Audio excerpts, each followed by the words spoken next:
이제 우리 말씀의 뜻을 생각하시면서 함께 한 목소리로 읽겠습니다. 하나님 여호와께서 박농쿨을 예비하사 요나를 가리게 하셨으니 이는 그의 머리를 위하여 그늘이 지게 하며 그의 괴로움을 면하게 하려 하심이었더라. 요나가 박농쿨로 말미암아 크게 기뻐하였더니 하나님이 벌레를 예비하사 이튿날 새벽에 그 박농쿨을 갉아먹게 하심에 시드니라. 해가 뜰 때에 하나님이 뜨거운 동풍을 예비하셨고 해가 요나의 머리에 쬐임에 요나가 혼미하여 스스로 죽기를 구하여 이르되 사는 것보다 죽는 것이 내게 나으니이다 하니라. 하나님이 요나에게 이르시되 내가 이 박농쿨로 말미암아 성내는 것이 어찌 옳으냐 하시니 그가 대답하되 내가 성내어 죽기까지 할지라도 옳으니이다 하니라. 여호와께서 이르시되 내가 수고도 아니하였고 재배도 아니하였고 하룻밤에 났다가 하룻밤에 말라버린 이 박농쿨을 아꼈거든. 하물며 이 큰 성읍 니느웨에 사울을 분별하지 못하는 자가 12만 명이요 가축도 많이 있나니 내가 어찌 아끼지 아니하겠느냐 하시니라. 아멘. 아멘. 여러분, 성경 중에 가장 좀 우스운 성경, 웃긴 성경을 꼽으라면 뭘 선택하시겠어요? 그죠? 지혜가 있으신 분은 실력이 없어도 생각이 있고 지혜가 있으신 분, 교회 올 때 머리를 싸가지고 오신 분들은 요나라고 대답을 하시겠죠. 요나서. 제 생각도 그래요. 성경을 읽으면서 가장 어이없는 성경, 가장 얼빠진 선지자, 그리고 가장 유치찬란한 하나님 꼽으라면 요나에 등장하고 있는 선지자 요나와 하나님의 모습이 아닐까라는 생각을 합니다. 요나는 성경 중에 가장 우화적인 요소를 많이 가지고 있는 성경입니다. 복음을 전해라 라는 말만 빼면 이게 무슨 동화책인가, 이솝이 우화인가, 이런 이야기가 생각이 들 정도로 요나서는 굉장히 좀 우스꽝스럽기도 하고 좀 어색하기도 하고 성경이라고 하기에는 뭔가 좀 2%가 아니라 한 20% 정도 부족한 것 같은 그런 느낌이 드는 그런 성경입니다. 또 그리고 성경 중에 밑도 끝도 없이 황당하게 끝나는 성경이 요나서입니다. 그래서 읽을 때마다 이게 하나님의 개그인가? 하나님의 유머인가? 아니 이게 도대체 어떻게 정경이 됐지? 이걸 정경으로 채택한 사람들은 도대체 무슨 생각으로 이걸 정경으로 채택했지? 그런 생각을 하게 합니다. 우리가 저녁에 이제 요한계시록을 또 보게 될 텐데 루터는 요한계시록을 정경으로 인정하지 않았어요. 그래서 주석을 안 썼어요. 이게 무슨 성경이냐? 근데 제가 생각할 때는 요한계시록보다 요나가 더 성경이 아닌 것 같아요. 제가 루터였으면 요한계시록이 아니라 요나를 주석을 안 썼을 거예요. 칼빈은 나는 요한계시록이 도대체 무슨 소리인지 모르겠다 이래서 주석을 안 썼거든요. 위대한 두 종교개혁자가 요한계시록의 주석을 다 안 썼는데 다른 건 다 지필을 하고, 근데 요나서는 또 썼단 말이죠. 참 특이하다. 요나의 이름의 뜻을 혹시 아시나요? 요나의 이름의 뜻은 비둘기입니다. 비둘기. 비둘기 어떤 때 쓰죠? 평화요? 잡아먹을 때 쓰잖아요. 제가 오늘 아침에 교회 오는데 닭둘기 한 마리가 제 앞에서 알짱거렸어요. 저는 또 말을 걸잖아요. 그런 애들 보면 제가 뭐라고 그랬게요? 너 이름이 81이니? 그랬어요. 모르시죠? 걔가 99 하잖아요. 아니 이해가 안 되세요? 아니 이게 바로 이해가 돼야 되네. 앞에서 이렇게 알짱알짱 걸어서 너 이름이 81이니? 그러니까 힐끗 쳐다보더니 가더라고요. 말 같지도 않다 이거죠. 그래서 제가 또 그랬죠. 아니 네가 99 그래서 내가 80이라고 그런 거야. 그러고 왔어요. 남들이 들었으면 딱 미친놈이에요. 멀쩡하게 양복 입고 가는데 비둘기하고 얘기를 하고 비둘기 이름을 80일이라고 하는데 쳐다보고 가니까 뭐 이렇게 이야기하는 비둘기. 요나의 이름은 비둘기입니다. 이게 사실 복선입니다. 요나서가 재밌는 이유가 이런 것 때문입니다. 요나의 이름의 뜻은 비둘기인데 비둘기는 언제 사용했냐 하면 소식을 전할 때 사용했어요. 전선구라고 아세요? 모르세요? 전선구가 무슨 원형이 아니라 소식을 알리는 용으로 쓰는 비둘기를 전선구라고 이야기를 하죠. 그래서 이렇게 발에다가 메시지를 적어서 통에 넣고 날리면 비둘기들은 집을 찾아오는 능력을 갖고 있잖아요. 별로 뭐 아는 게 없으신가 봐요. 지금도 그래서 비둘기 날리기 대회를 국제적으로 해요. 그래서 대륙을 건너서 비둘기를 날려요. 근데 이제 상당수가 안 돌아오지요. 지쳐서 탈진해서 죽는 비둘기도 있고 오는 도중에 맹금류한테 잡혀먹는 비둘기도 있고 길을 잃어버리는 비둘기도 있고 그래서 1등으로 들어온 비둘기 주인이 상금을 받죠. 돌아온 건 비둘기인데 돈은 주인놈이 받는 비둘기는 먹지도 못하는 메달을 받고 해마다 그런 대회를 합니다. 그래서 이게 재밌는 거예요. 요나의 이름이 이름의 뜻이 비둘기라면 하나님이 요나에게 원했던 건 뭐예요? 대답을 해야죠. 생각을 하고 뭐예요? 소식을 전해라예요. 이게 이래서 재밌는 거예요. 우리가 전도할 때 우리는 뭘 걱정하지요? 안 오면 어떻게 하지? 안 믿으면 어떻게 하지? 근데 비둘기는 그런 걱정을 안 해요. 비둘기의 사명은 어디까지예요? 전하는 데까지예요. 적군이 쳐들어옵니다. 변방에서 정찰을 하던 병사가 적군이 쳐들어옵니다. 적군의 병력은 이만합니다. 그리고 이제 메시지를 써서 비둘기 다리에다가 묶어서 날려보내. 그거를 본국에서 받아서 준비를 할 건지 말 건지는 본국의 장수들이 결정할 일이에요. 비둘기의 사명은 전하는 데까지예요. 그래서 이 이야기가 재밌는 거예요. 요나의 사명은 뭐였어요? 전하는 거였어요. 그런데 요나는 왜 그 사명을 거부했지요? 요나는 비둘기로서의 사명을 거부한 거예요. 비둘기는 뭐 하기만 하면 되는데, 전하기만 하면 되는데, 우리는 왜 전도를 안 해요? 이 비둘기의 사명을 망각하고 사는 거예요. 내가 회심시켜야 될 것 같고, 내가 열매를 맺어야 될 것 같고, 그래서 부담스럽고, 난 전할 줄 모르는데, 내가 전도해도 예수 안 믿는데, 이런 걱정을 하는 거죠. 한번 따라 하십시다. 비둘기의 사명은 전하는 것뿐입니다. 아멘. 그래서 이 성경이 재밌는 거예요.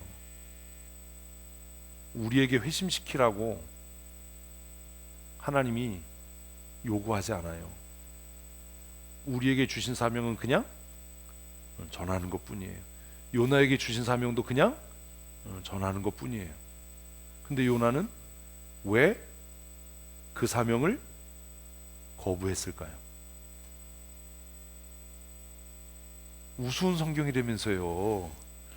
4장밖에 안 되는 짧은 내용 다 아는 우스운. 우리는 요나 하면 뭐밖에 생각 안 나요? 물고기. 그놈 새끼가 얼마나 목구멍이 컸길래 피노키오도 아니고 뱃속에서. 요나 하면 물고기 생각밖에 안 나요. 옛날 아이들한테 가르칠 때도 요나 하면 물고기만 생각나요. 그래서 요나는 요나가 주인이 아니라 그놈은 물고기가 주인인 거예요. 그래서 사람들은 또 그걸로 시비를 걸어요. 사람을 삼킬 만한 큰 물고기가 어딨냐 막 이러고. 많아요. 요나는 왜 그 사명을 거부했을까요? 왜 우리는 이 사명을 거부하고 있나요? 생각을 하고 답을 하셔야죠. 요나는 왜 이 사명을 거부했어요? 아니 모르세요? 그렇게 많이 읽었다며 성경을? 왜 거부했지요?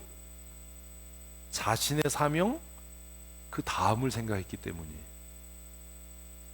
비둘기의 사명은 뭐까지인데? 전하는 것까지인데 우리의 삶이 고단한 이유가 그거예요.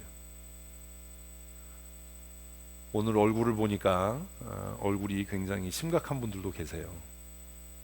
낙심하고 근심한 분도 계시고. 왜 그래요? 우리가 감당해야 될 이상의 것을 생각하는 것 아닙니까? 그냥 비둘기의 사명은 전하는 것뿐인데, 내가 전하고 난 다음에 이런 일이 일어날 거야, 이것 때문에 요나가 거부한 거 아닙니까? 우리에게 주신 사명이 비둘기와 같은 사명이라면 전하고 맡기면 되는데, 일어나지도 않은, 우리 아이가 앞으로 어떻게 살까, 이 아이가 대학 가면 공부를 잘할 수 있을까, 대학 시험은 붙을 수 있을까, 대학 가면 등록금 어떻게 낼까, 인간구실이나 할까, 밥이나 벌어먹고 살까, 이런 걱정 때문에 우울한 거 아닙니까? 우리의 사명은 그 아이에게 뭐 하면 되는데요? 복음을 전하면 되는데, 하나님께 맡겨, 하나님을 신뢰하고 의지해, 그러면 되는데, 그거는 안 하면서 내가 그 아이의 인생을 책임지려고 하기 때문에 우울한 거 아닙니까? 마음속에 근심 있는 사람 주 예수 앞에 다 아뢰어라 찬송을 하면서도 아뢰는 것 이상의 것을 생각하기 때문에 염려되는 것 아닙니까? 몸에 좀 이상이 있으면 하나님, 나 몸이 좀 아픈 것 같아요, 기도하고 하나님께 맡기면 되는데, 괜히 기도하고 나서 저녁에 누워서 잠 안 오니까 죽으면 어떡하지? 입원하면 어떡하지? 요양원 가면 어떡하지? 이래서 더 잠이 안 오는 거 아닙니까? 뭐 하면 되는데? 맡긴 사명까지만 감당하면 되는데, 맡긴 사명을 잘 감당하는 성도로 사십시오. 비둘기의 사명은 뭐 하는 것 뿐이에요? 전하는 것 뿐이에요.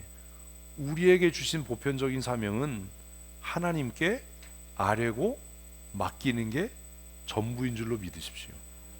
그게 지난주에 주 여호와를 앙망하는 자, 주 여호와를 앙망하는 자는 새 힘을, 새 능력을 주실 줄로 믿습니다. 요나가 거부한 이유는 자신의 한계와 사명을 뛰어넘는 염려 때문이었어요. 내가 가서 복음 전하면 이 사람들이 회개하면 어떻게 하지? 우리가 전도가 안 되는 이유도, 우리의 삶이 우울한 이유도 그것 때문 아닙니까? 내가 전도했는데 우리는 거꾸로 예수 안 믿으면 어떡하지? 내가 기도했는데 응답이 안 되면 어떻게 하지? 그건 내가 염려할 일이 아니라 누가 염려할 일이에요?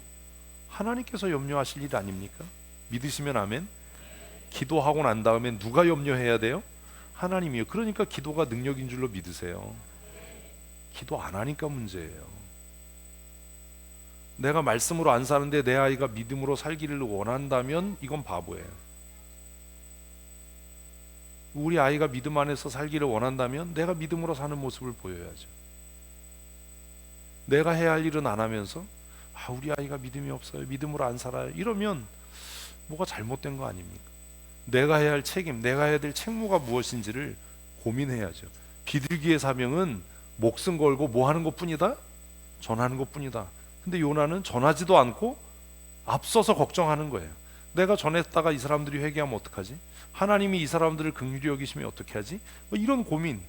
이 사람들은 나쁜 놈들이니까, 우리나라 괴롭히는 사람들이니까 망해야 되는데 망하지 않으면 어떡하지? 이런 생각들 때문에 나 어디로 갈 거야? 다시스로 갈 거야. 니느웨로 안 갈 거야. 이렇게 된 거잖아요. 근심하고 염려하지 마시고 비둘기의 사명을 잘 감당하십시오. 그게 다음 주부터 기도하는 겁니다. 기도가 은혜이고 능력인 줄로 믿습니다. 염려되면 기도하세요. 나 이것 때문에 고민이야, 이것 때문에 걱정이, 이런 소리 하지 마시고 염려되면 퇴근하다가 교회 들려서 기도하고, 자다 깨서 잠이 안 오면 엎드려 기도하고. 근데 장담하건대 엎드려 기도하면 5분 안에 주무실 거예요. 왜요? 교회 와서 기도해도 자는데. 새벽에 깼는데 잠이 안 와 이러고 썰썰거리고 넋 빠진 사람처럼 거실 배회하지 말고, 또 누워가지고 양 한 마리 두 마리 세지 말고, 자다 깨서 잠이 안 오면 무릎 꿇고 기도해 보세요. 코 골고 있을 거예요. 웃지도 않아. 왜냐하면 하나님은 사랑하시는 자에게 잠을 주신댔으니까 뭐 잠이 안 오면 사랑을 못 받는 거지 뭐. 요나가 거부했듯이 오늘 많은 성도들은 내 능력의 한계를 넘어서는 염려, 내가 할 수 없는 일, 내 책무가 아닌 것 때문에 스스로 낙심하고 스스로 고민해서 좌절합니다. 여러분 자신이 하나님의 은혜로 산다고 믿으십니까? 그렇다면 여러분의 자녀들도 하나님의 은혜로 살게 될 줄로 믿으십시오. 지금까지 살아오는 것이 하나님의 은혜라고 믿으십니까? 그러면 내일도 모레도 하나님의 은혜로 살 것이라고 믿으십시오. 아멘. 이게 비둘기의 사명이에요. 나는 무능한데 하나님께서 지금까지 은혜와 능력 주셔서 모든 일을 할 수 있게 하셨다고 믿습니까? 그렇다면 새로운 일을 만나도 염려하지 마십시오. 그 일도 하나님이 능력 주셔서 감당케 하실 줄로 믿습니다. 그게 바울이 고백한 내게 능력 주시는 자 안에서 내가 모든 일을 할 수 있다. 할렐루야. 아멘. 요나가 하나님의 말씀을 거부했던 이유처럼 오늘도 우리는 내가 할 수 있는 한계를 넘어선 염려, 내가 걱정하지 않아도 되는 내 책임 밖에 있는 염려 때문에 고민하고 근심하고 걱정하다가 마침내 무익하고 쓸모없는, 그리고 스스로 자신의 삶을 불행과 비극으로 몰고 가는 삶을 사는 것은 아닌가 하는 생각을 하게 됩니다. 말씀드린 것처럼 요나서는 굉장히 그 끝이 우화적입니다. 이솝 이야기 읽는 것 같아요. 아니 어떻게 성경이 이렇게 끝나지? 그래서 뭐 어쨌다는 거지? 이런 생각을 하게 한단 말이에요. 성경 가운데 정말 제일 황당하게 끝나는 게 요나서예요. 그래서 요나서를 처음 읽으면 뒷얘기가 있어야 될 것 같은데, 그래서 어떻게 됐다는 거야? 니느웨가 회개를 했다는 거야? 그래서 요나가 뭐 하나님한테 두드려 맞았다는 거야? 어떻게 했다는 거야? 요나는 본국으로 잘 돌아갔나? 이런 막 생각을, 그 이야기가 더 있어야 될 것 같은데 그렇게 끝나요. 아까 읽었지만 우리 다시 한번, 이게 마지막 얘기거든요. 요나서의 끝부분 한번 6절부터 다시 천천히 읽어보십시다. 하나님 여호와께서 박넝쿨을 예비하사 요나를 가리게 하셨으니 이는 그의 머리를 위하여 그늘이 지게 하며 그의 괴로움을 면하게 하려 하심이었더라. 요나가 박넝쿨로 말미암아 크게 기뻐하였더니. 니느웨는 굉장히 큰 성이었습니다. 3일을 걸어 다녀야 될 만큼 큰 성이었는데, 물고기 뱃속에서 간신히 나와서 니느웨에 도착한 요나는 하루 복음을 전했어요. 뭐 하루 했으니 이 사람이 성실하게 하지 않았을 거잖아요. 건성으로 했을 거잖아요. 망한데 야 니네 회개하래. 망한된다 야 하나님이 니네 심판한다 뭐 이러지 않았겠어요? 뭐 주머니에 손 찌르고 그냥 뭐 건덩건덩 하면서 했겠죠. 그리고 나서 그 다음날 했던 일이 뭐예요? 산꼭대기에 올라가서 그렇게 생각한 거예요. 내가 건성으로 전했으니까 이놈들이 절대로 회개는 안 할 거다. 응? 어쩌면 들리지도 않는 소리 했을지도 몰라요. 회개하세요. 하나님이 심판한대요. 뭐 이러고 그 다음날 언덕 위에 올라갔어요. 니느웨 성이 내려다 보이는 언덕 위에 올라가서 뭐 하는 거예요 이제? 언제 망하나? 내가 건성으로 복음 전했으니 분명히 이놈의 새끼들이 회개를 안 할 거야. 언제 망하나? 봤는데 이상한 일이 일어났어요. 무슨 일이 일어났어요? 임금님부터 금식을 하는 거예요. 그렇게 건성으로 복음을, 왕궁 근처에도 안 갔을 텐데 임금님부터 금식을 하고, 임금님이 미쳤는지 돌았는지 왜 그러셨는지 모르겠지만 온 나라에 금식을 선포하는데 짐승들도 금식해라. 금식을 선포해요. 임금님이 미나리를 드셨는지 도라지를 드셨는지는 모르겠어요. 이게 무슨 말인지 모르는 사람들은 계속 모를 거예요. 집에 갈 때까지 모를 거예요. 그런 얘기가 있잖아요. 명언이 미나리 먹고 미쳤냐 도라지 먹고 돌았냐 뭐 이런. 요나의 방향대로 안 되는 거죠. 그래서 요나를 읽으면 그런 희망이 생기는 겁니다. 건성으로 복음을 전해도 하나님이 역사하시면 구원받고 회개하는 역사가 일어날 줄로 믿습니다. 근데 우리는 왜 안 되죠? 우리가 전하는 게 복음이 아닐지도 모른다는 생각을 안 하십니까? 요나가 열심히 하진 않았을 거잖아요. 응?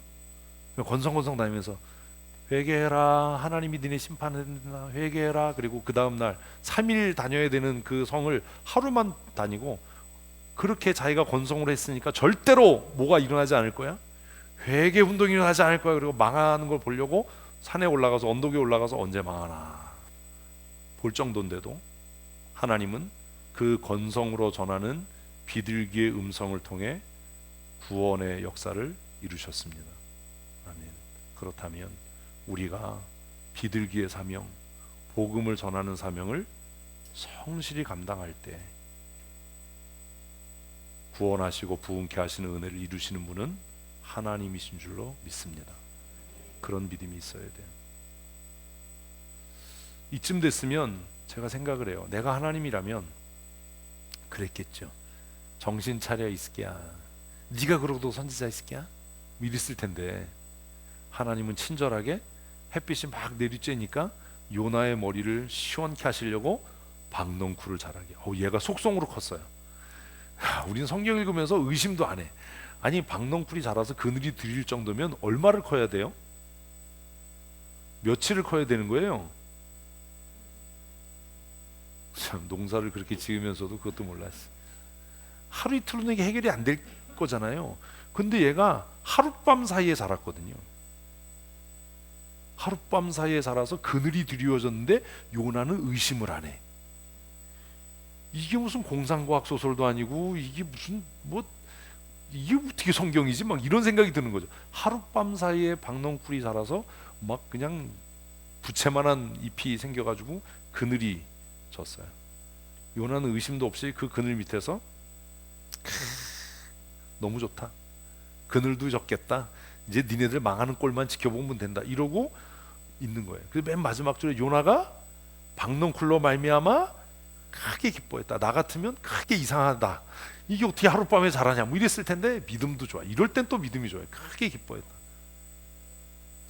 네, 하나님이 더 재밌어요. 7절을 읽으면 하나님이 조금 스머프 같기도 하고 좀 또라이 같기도 하고 좀 근데 우리는 이걸 정경이라고 믿는단 말이죠. 7절 읽어보십시다. 하나님이 벌레를 예비하사 이튿날 새벽에 그 박넝쿨을 갉아먹게 하심에 시드니라. 하나님은 어떤 분이에요? 이게 안 보이는 거지. 하나님은 어떤 분이에요? 벌레도 사용하시는 분이에요. 하나님은 하나님의 뜻을 이루기 위해서 무엇이라도 벌레라도 쓰신다. 우리는 벌레보다 얼마나 귀한 존재예요. 하나님께서 우리를 통해 하나님의 거룩한 뜻을 이루실 줄로 믿습니다. 제가 성경을 듬성듬성 읽지 말라는 게 이런 거예요. 보고 싶은 것만 보거든요. 그러니까 안 보여요. 하나님께서 벌레를 예비하셨대. 예비했다고 써있지만 사실 벌레한테 시킨 거잖아요. 야, 저 언덕 위에 올라가서 저거 갉아먹어. 벌레는 별로 먹고 싶은 마음이 없었을지도 몰라요. 그리고 또 벌레가 갉아먹는다고 박넝쿨이 죽겠어요? 이해가 안 돼요? 벌레는 대부분 뭘 먹어요? 연한 잎을 먹지요. 그러니까 여러분은 성경을 정말 듬성듬성 읽는 거예요. 글을 안 읽는 거야. 근데 얘는 사명을 받았으니까 그 먹고 싶은 부드러운 잎이 아니라 뭘 갉은 거예요? 줄기, 그 억세고 단단한 줄기를 갉아서 끄는 거죠. 그러니 이 벌레는 얼마나 충성돼. 우리 이런 생각도 안 해. 글을 얼마나 참 그지같이 읽는지. 예? 아니, 내가 벌레라면 그랬을 거야. 주여 그리 마옵소서. 나는 연한 새순을 먹겠사옵나이다. 뭐 이랬겠지요. 어쩌면 이 벌레가 이거 하고 나서 임플란트 하러 갔을지도 몰라요. 이가 다 빠지지 않았겠어요? 이거를 우리는 성경 읽으면서 너무 그냥 좀 제발 좀 꼼꼼하게 읽어라. 근데 더 재밌는 건 벌레가 복수형이 아니야. 벌레를 그러니까 한 마리인 것 같은 거죠. 저는 그렇게 생각해요. 그러니 얘가 얼마나 열심을 다해서 성심성의껏 갉아먹었겠어요. 그리고 또 얘가 얼마나 조심히 했겠어요. 왜? 걸리면 죽잖아. 누구한테? 요나한테. 안 걸리게 얼마나. 하나님은 하나님의 뜻을 이루기 위해서 무엇도 쓰시는데 벌레도 사용하시는데, 그렇다면 벌레보다 수천 배 귀한 나도 하나님 앞에 쓰여져야지. 아멘. 이런 재밌는 생각을 했나요? 벌레보다 못하세요? 하긴 뭐 어떤 분들은 기도할 때마다 지렁이보다도 못하다고 하시는 분도 있으니까, 난 어려서 그게 이해가 안 됐어요. 그날 장롱이 나서 지렁이보다 못하대. 지렁이보다는 수천 배도 귀한 것 같은데. 어쨌든 새벽에 요나가 깊이 잠들었을 때 안 들키게, 벌레들은 새벽에 잘 안 움직이잖아요. 뭔 얘기를 해도 그냥 하여튼 그랬어요. 그래서 해가 뜨니까 줄기가 이제 이렇게 상했으니까, 해가 뜨니까 수분 공급이 안 되잖아요. 뿌리로부터 수분이 공급돼야 되는데, 그러니까 얘가 기술적으로 이렇게 줄기를 갉아먹은 거죠. 해가 뜨니까 8절 같이 읽습니다. 해가 뜰 때 하나님이 뜨거운 동풍을 예비하셨고 해는 요나의 머리에 쪼임해 요나가 혼미하여 스스로 죽기를 구하여 이르되 사는 것보다 죽는 것이 내게 나으니이다. 이제 넝쿨은 이제 운명을 다 하셨어요. 근데 하나님께서 또 뜨거운 동풍을, 동쪽에서부터 부는 바람을 불게 하셔서 해양풍이 불어오는 겁니다. 그러니까 입도 바싹 마르고 머리가 뜨거워지기 시작한 거죠. 직사광선이 막 내리쬐니까. 그러니까 요나가 뭐라고 얘기를 해요? 얼마나 괴로웠는지 혼미했다라고 써놨어요. 해롱해롱 한 거죠. 이제 뜨거워서 해롱해롱. 니느웨가 망하는 걸 보려고 언덕에 올라왔는데 내가 먼저 죽겠구나, 이러다 내가 먼저 돌아가시겠다 그래가지고 스스로 뭐라고 그래요? 사는 것보다 죽는 게 낫다. 드디어 이제 자기 입으로 이렇게 사느니 차라리 죽는 게 낫다. 예전에 버스에 안내양이 있을 때 어른들이 버스 타면서 헷갈렸던 게, 안내양이 오라이 하면서 하는 말이 있잖아요. 어디 가요? 이거 하잖아요. 네, 안내양이 그러더래요. 차라리 죽는 게 나아요. 차라리 죽는 게 나아요. 그래서 어른들이 기분이 나빴대요. 그 뭐라고 그랬냐 그러니까 청량리 중량교 가요를 빨리 하면 버스 딱 쓰면, 이제 옛날 분 별로 안 계세요? 서울에는 옛날에 이렇게 버스 딱 쓰면 차장이 딱 내려가지고 안내양이 내려서 어디 간다고 큰 소리로 외쳤어요. 그럼 사람들이 막 몰려와서 탔거든요. 버스가 딱 섰는데 차장이 딱 내리니 차라리 죽는 게 나아요. 차라리 죽는 게 나아요. 아니 차라리 죽는 게 낫다니 뭐냐. 청량리 중량교 가요. 뭔 얘기를 해도 안 웃어. 아직 교회 올 때 결심을 하고 오는 거야. 내가 감동되나 봐라. 내가 절대로 안 웃는다 뭐 이러고. 차라리 죽는 게 나아요. 차라리. 근데 또 예배 다 끝나고 이제 그것만 생각나는 거야. 차라리 죽는 게 나아요. 청량리 중량교가 이거 어디 가서 써먹어야지. 근데 또 생각이 안 나네. 차라리 죽는 게 나아요. 요나가 이렇게 괴로움 가운데 사느니 뭐가 낫다? 차라리 죽는 게 낫다. 사는 것보다 죽는 것이 내게 낫습니다 라고 불평을 해요. 그러니까 하나님이 여기에 또 답을 하세요. 되게 웃기잖아요. 9절 읽습니다. 하나님이 요나에게 이르시되 내가 이 박넝쿨로 말미암아 성내는 것이 어찌 옳으냐 하시니 그가 대답하되 내가 성내어 죽기까지 할지라도 옳으니이다 아니라. 못돼 처먹었죠. 누가요? 하나님이 이러면 안 돼. 요나가 진짜 못됐다. 어떻게 이럴 수 있지? 근데 조금 생각하면 이게 우리인 거예요. 이게 우리인 거예요. 하나님이 주신 은혜에 감사할 줄은 모르고. 박넝쿨이 그냥 생겼을 때 감사했나요? 안 했잖아요. 아니 안 읽었어? 6절부터 지금? 그런 거 없었잖아. 그냥 좋다 뭐 이러고 말았지. 근데 자기가 심지도 않고 가꾸지도 않고 물도 한 번 안 준 그 친구 죽었다고 해서 차라리 죽는 게 낫다. 내가 청량리 중량교를 간다. 어? 이러니 네가 옳으냐라고 물으셨는데도 요나는 뭐라고요? 내가 화내다가 죽을지언정 화내는 것이 정당하다. 지금까지 살아오면서 받은 은혜가 너무나 많고 큰데도 우리는 그 은혜에 감사하기보다 지금 겪는 염려와 근심과 작은 불평 때문에 하나님을 향해 끊임없이 원망한다는 거예요. 그러면서도 나한테 어떻게 이럴 수 있어요? 하나님 살아계시면 어떻게 나한테 이런 일이 일어날 수 있어요? 라고 불평한다는 거죠. 요나만이 아니라 누가요? 우리가요. 그렇게 산다는 겁니다. 그러니 한번 우리 자신을 돌아보아야 합니다. 비둘기의 사명은 주어진 메시지를 전하는 데 있습니다. 그러면 그 나머지는 주인이 다 책임져 줄 줄로 믿으십시오. 우리는 그렇게 못 사는 거예요. 그래서 늘 불평하고 의심하고 염려하고 두려워해요. 그리고 하나님을 향해 화도 내요. 정말 우스꽝스러운 것 같은 이 이야기를 읽으면 슬퍼지는 거예요. 아, 내가 비둘기 같은 인간이구나. 비둘기 같은 인간이구나. 비둘기의 울음은 슬프게 들리죠. 아니에요? 아니면 마요. 에이씨, 무슨 얘기를 해도 이게 감동이 안 되네. 그렇잖아요. 다른 새들의 소리를 들으면 즐겁게 이런데 비둘기는 구구만 해요. 구구. 80일, 80일. 그 슬피 운다라는 표현을 상징적으로 비둘기의 울음이라고도 이야기하거든요. 성경이요.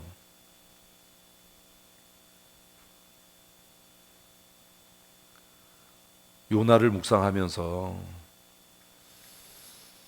지금 우리에게 필요한 게 뭘까? 하나님은 왜 박넝쿨을 주셨다가 뺏으셨나? 왜요? 약 올리려고요? 괴롭히려고요? 우린 그렇게 생각하잖아요. 하나님 왜 건강을 뺏어가세요? 왜 내 재물을, 내 명예를, 안락했던 삶을 왜 내게서 거둬가세요? 하나님은 왜 그러신 거지요? 요나는 지금 왜 화를 내지요? 요나는 지금 왜 화내지요? 박넝쿨이 죽었기 때문에요? 아직 이해 안 되세요? 우리는 왜 슬퍼지고 왜 흥분하지요?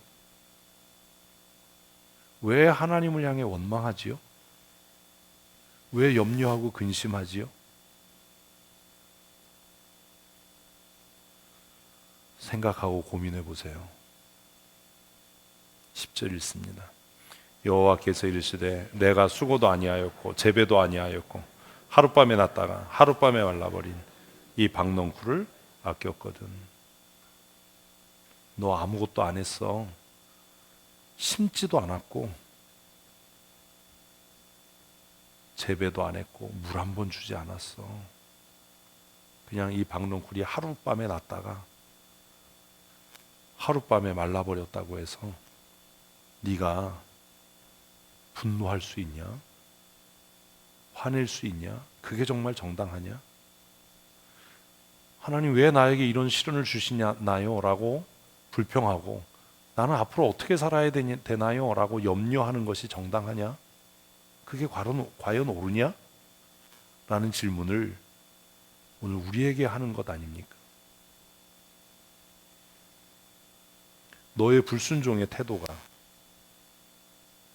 온전하지 못한 헌신과 섬김과 예배의 태도가 과연 옳으냐? 라고 질문하고 있는 것 아닌가요? 왜 요나는 불평하지요? 왜 우리는 변명하고 핑계하고 염려하고 근심하고 두려워하지요? 왜지요? 누군가 답을 하셔야 돼요. 왜지요? 요나는 왜 지금 분노합니까? 왜 우리는 염려하고 두려워합니까? 왜 우리는 전도하지 못합니까? 왜 우리는 예배에 집중하지 못합니까? 하나님을 기쁘시게 하는 거룩한 예배자로 왜 살지 못합니까?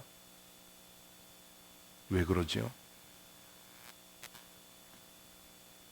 드러나는 형태는 여러 가지고 원인은 여러 가지 같아 보이지만 사실 원인은 한 가지입니다. 그래서 밑도 끝도 없이 끝나는 것 같고 결말도 없는 것 같은 요나가 가장 강력한 결론을 가지고 있는 성경이라고 저는 생각합니다. 어려서 성경을 읽을 때는 생각을 했습니다. 요나서가 왜 어떻게 소선지서에 들어갔지? 왜요? 다 공부했는데 이러면 소선지서는 메시아의 오심에 대한 언약을 다루고 있는 책의 묶음인데 요나서가 왜 소선지서지?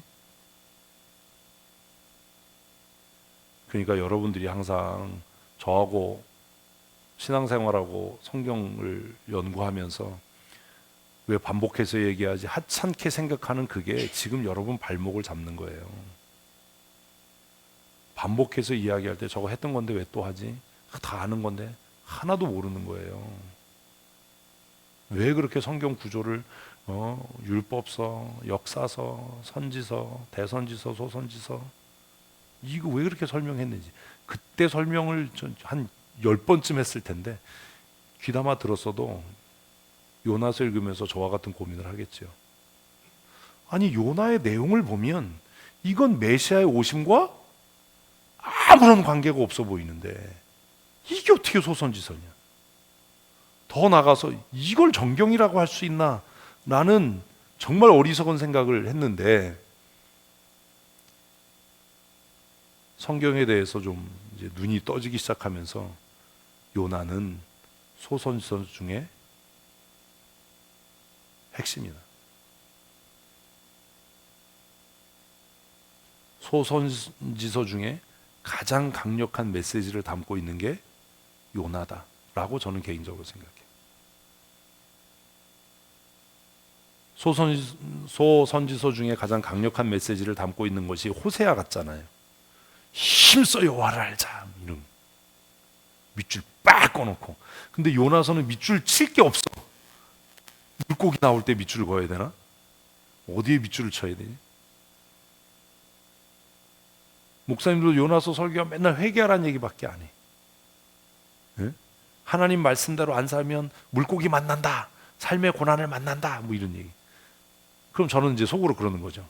에이씨, 복음서에서 예수님이 건너가라고 해서 건너갔는데도 풍랑 만났는데 아주 못된 학생이에요. 제가 목사 안 됐으면 목사 여러 잡았을 거예요.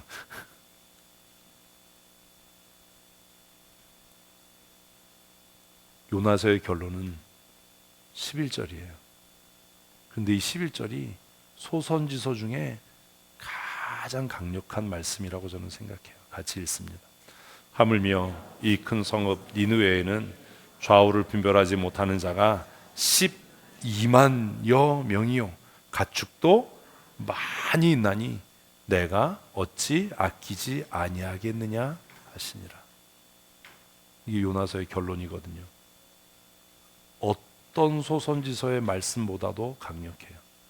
우리는 소선지서 중에 강력한 말씀을 찾아라 그러면 요엘서에 마지막 날에 너희 남종과 여종에게 내가 성령을 뭐 이런 말씀들, 아까 이야기한 호세아서에 우리가 힘써 여호와를 알자 이런 말씀들이라고 생각하는데 요나서의 마지막 4장 11절 말씀이 제 개인적으로는 소선지서의 가장 강력한 말씀이다. 왜요? 왜 하나님께서 이 땅에 예수 그리스도를 보내셨는지 이해할 수 있는 말씀이기 때문입니다. 그게 뭐예요? 아버지의 마음이에요. 아버지의 마음. 찬양을 헛한 거죠. 우리 말씀을 나누기 전에 무슨 찬양했어요? 아버지의 마음이요. 왜 하나님께서 예수 그리스도를 이 땅에 보내실 수밖에 없는가? 왜 하나님께서 이렇게 비둘기처럼 돌대가리에다가 강팍하고 완악하고 개뿔도 없는데 교만하고 위선적이고 신실하지도 않고 정직하지도 않은 이 세대에 왜 예수 그리스도를 보내셔야 했는가 하는 것에 대한 가장 강력한 메시지가 4장 11절 말씀이에요. 우리가 정직해서, 우리가 거룩해서, 우리가 하나님 앞에 진실해서, 신실해서 하나님께서 이 땅에 예수 그리스도를 보내신 게 아니다. 오직 무엇이 하나님의 마음이, 하나님의 어떤 마음이 범죄해서 영원한 죽음과 멸망을 향해 가는 인간들을 바라보면서 안타까워하고 발구르시는, 발을 동동 구르고 그러면 안 되는데, 너희들 멸망당하면 안 되는데 라고 안타까워하시는 하나님 아버지의 마음이 이 땅에 메시아를 보내시게 했다. 아멘. 이게 요나서의 결론이에요.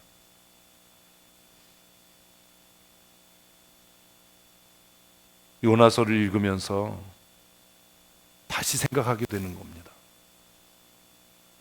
요나는 우리에게 무엇을 가르치는가? 하나님께서는 요나에게 무엇을 가르치고 싶으셨는가? 4장밖에 안 되는 짧은 요나를 읽고 성경을 덮기 전에 그래서 고민하는 겁니다. 하나님, 요나에게 무엇을 가르치려고 하신 거예요?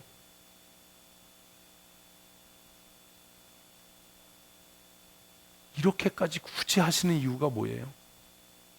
그냥 말 잘 듣는 놈, 다른 놈 보내면 되지. 하나님의 세상에는 비둘기가 한 마리밖에 없나요? 다른 메신저를 보내면, 다른 비둘기를 띄우면 되지. 왜 굳이 풍랑을 예비하시고 물고기를 예비하시고 박농쿨을 예비하셔서 못 알아들어 먹는, 안 들어 처먹는, 강팍하고 교만하고 자신의 행동과 생각이 잘못됐다라고 인정하지 않고 끝까지 변명하고 핑계하고 버티는 요나에게 하나님 무엇을 가르치시려고 하시는 거지요?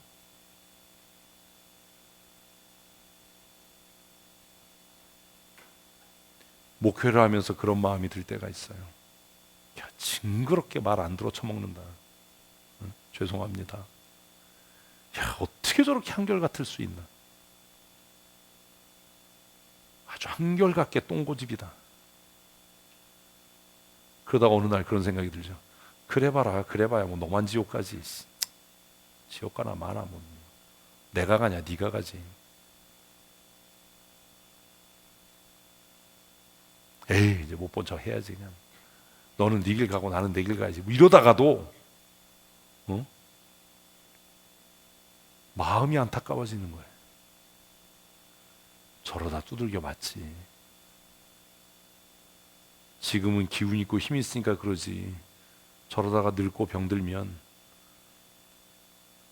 하나님이 누구예요? 예수님이 누구예요? 이런 소리 하다가 지옥 가겠지.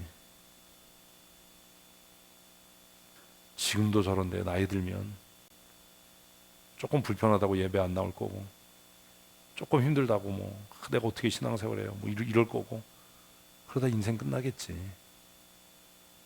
그러니 아직 그래도 힘 있고 자기 발로 교회 나올 수 있을 때 정신 차리도록 책망하고 꾸짖고 야단치고 때로는 사탕 발림도 하고 이래야지. 이런 마음이 드는 거예요. 하나님은 요나에게 지금 무엇을 가르치시는 겁니까? 아버지의 마음이요. 아버지의 마음. 왜 우리가 전도하는데 열매가 없지요? 우리에게 뭐가 없는 거예요? 아버지의 마음이 없는 거예요. 여러분은 요나를 읽으면서 무엇을 배우십니까? 저와 함께 신앙생활하면서 무엇을 배우십니까? 그냥 잔소리하는 목사, 야단치는 목사,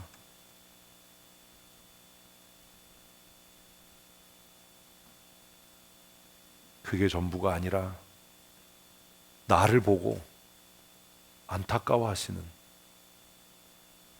나를 보고 눈물 흘리시는, 마음 아파하시는 하나님 아버지의 마음을 배워야 하는 것 아닙니까?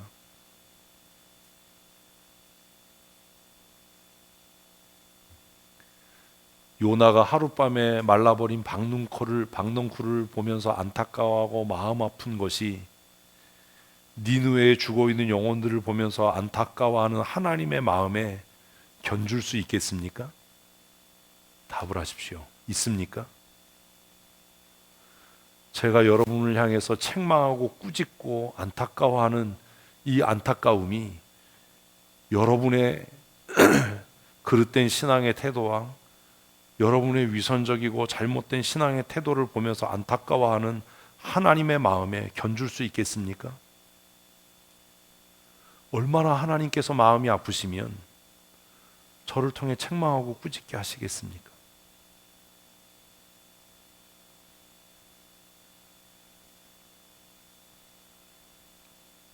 여러분은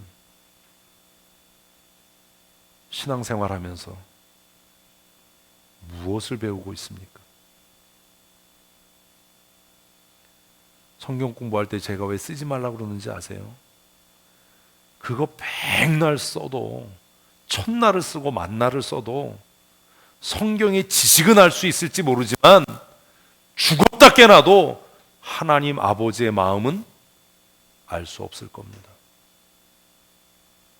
성경에 아무리 밑줄을 그어도 안타까워하시고 눈물을 흘리시는 하나님 아버지의 마음은 알 수 없을 겁니다. 우리가 지금 나를 향해 안타까워하시고 눈물을 흘리시는 하나님 아버지의 마음을 안다면 이렇게 신앙생활하지는 않을 겁니다.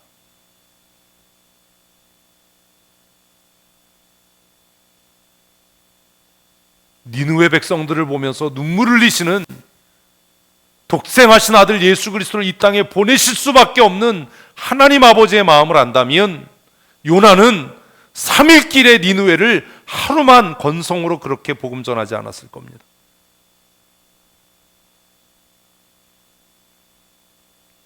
오늘 예수 믿지 않고 멸망과 죽음을 향해 치닫는 인생들을 보면서 안타까워하는 하나님의 마음을 안다면 전도가 어려워요. 전도가 안 돼요. 우리가 전도한다고 누가 예수 믿나요? 이렇게 말하지 못할 겁니다. 지금 우리에게 필요한 게 무엇입니까? 내일부터 한 주간 우리는 기도회를 합니다. 무엇을 구하실 겁니까? 우리에게 필요한 게 뭡니까? 하나님 아버지의 마음 아닙니까? 하나님 아버지의 마음. 그래서 기도하는 거예요. 하나님, 내게 은혜를 내려 주시옵소서. 어떤 은혜요? 아버지의 마음을 깨달을 수 있는 은혜. 신앙생활하면서 왜 저라고 낙심될 때가 없겠습니까? 왜 포기하고 싶은 때가 없겠습니까? 왜 근심되고 슬퍼지고 좀 예배의 자리를 떠나고 싶고 사람을 만나지 않았으면 좋겠고 왜 그런 마음이 안 들겠습니까? 그러함에도 불구하고 이 일을 최선을 다해서 계속할 수 있는 것은 그럴 때마다 하나님 아버지의 마음을 느낄 수 있기 때문입니다. 독생하신 아들 예수 그리스도를 이 땅에 보내실 때 하나님 아버지의 마음이 얼마나 아프셨을까? 그 아들 예수 그리스도가 십자가에 달려서 내 영혼을 아버지께 부탁합니다라고 외치고 부르짖을 때 하나님 아버지의 마음은 얼마나 아프셨을까? 하나님이 나를 구원하신 것이 그 아픔의 눈물을 통한 것이라면 내가 알아야 할 것은 성경의 지식이 아니라 이 세대를 향한, 이 세상을 향한 하나님 아버지의 마음이다 라는 겁니다. 물론 성경 읽어야죠. 매일 묵상해야죠. 기도하고 찬송해야죠. 그러나 하나님 아버지의 마음을 알 수 없다면, 하나님 아버지의 마음을 이해하지 못한다면 종교놀이에 불과한 겁니다. 하나님의 눈물이 있는 그곳에, 하나님의 마음이 있는 그곳에 하나님께서 우리에게 하나님 아버지의 마음을 가르치셔서 어두움이 깃들여 있는 그곳에, 사망과 죽음이 왕노릇하는 그곳에 예수 그리스도로 말미암은 복음을 힘써 전해야 합니다. 요나를 통해 하나님께서 우리에게 들려주시는 것은 지금도 아파하시고 눈물을 흘리시는 하나님의 마음을 왜 알지 못하느냐? 하나님의 마음을 알아야 한다 라는 외침 아닙니까? 하나님의 마음이 어떤 것인지 알지 못하니까 예배가 부담스러워지고 예배가 힘들어지는 겁니다. 하나님 아버지의 마음이 내 마음 같지 않기 때문에 헌신과 사역이 부담스럽고 무거워지는 겁니다. 나의 마음이 아버지의 마음 같아지도록 우리가 찬양한 것처럼 나의 마음이 세상을 향한 아버지의 마음과 같아져서 힘써 복음 전하고 기쁨으로 사역할 수 있는 은혜를 하나님께서 우리들에게 주셨으면 좋겠습니다. 사랑하는 성도 여러분, 성경을 지식으로 알려고 하지 마십시오.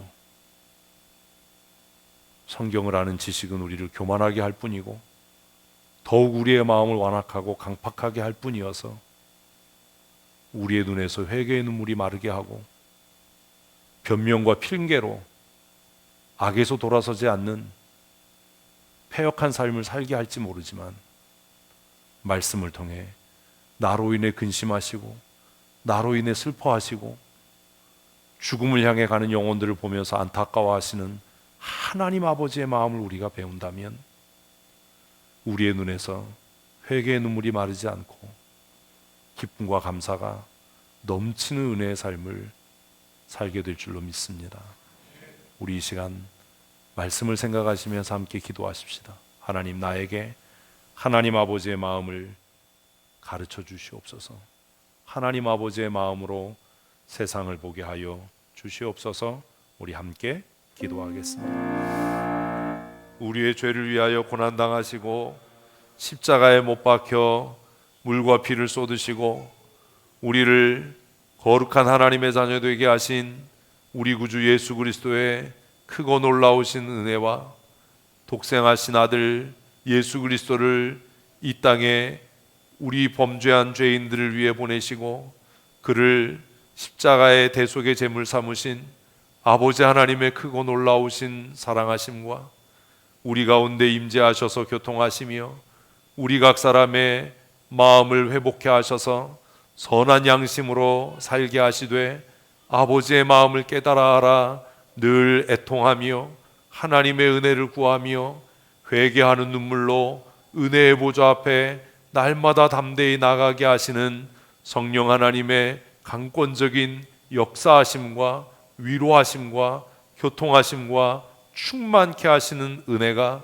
오늘 주 앞에 나와 기쁨으로 예배하며 하나님 아버지의 마음을 깨닫고 아버지의 마음으로 세상을 바라보며 하나님의 보냄을 받은 사람으로 열방과 열국을 향해 가까운 내 이웃과 가족들에게 힘을 다하여 주의 복음 전하기로 다짐하는 사랑하는 주의 권속들 머리머리 위에와 그들의 가정과 사랑하는 자녀들과 출입하며 경영한 일터와 사업장 위에와 아버지께서 그리스도의 피값으로 세우신 우리 춘천 성도교회 위에 영원토록 함께 있을지어다.